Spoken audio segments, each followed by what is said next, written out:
আজকে সুমির সাথে এটাই হয়েছিল। দিনের পর দিন বাড়িতে বউকে রেখে যদি তার স্বামী একটার পর একটা অন্য নারীর সাথে সম্পর্ক করেই যায়। বোকাচিদা, নিজের বউ বাচ্চা থাকা সত্ত্বেও অন্যের বউর সাথে চক্কর চালাচ্ছে, সে আবার বড় বড় কথা বলছে।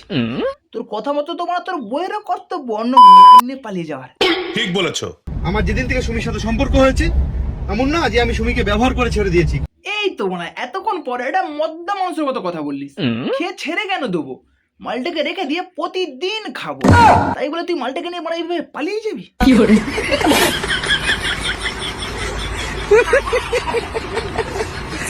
যদি হচ্ছে গিয়ে একটা মেয়ে শ্বশুর বাড়িতে আসার পর তার স্বামীর কাছ থেকে সেই ভালোবাসাটাই না পায়, তো সেই মেয়েটা কি নিয়ে থাকবে?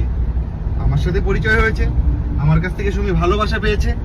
বলছি দাদা, অডিয়েন্স জানতে চাইছে যে তুমি সুমিকে যে ভালোবাসাটা দিয়েছিলে, সে ভালোবাসার সাইজটা কতখানি? এক হাত হবে? তাহলে তুই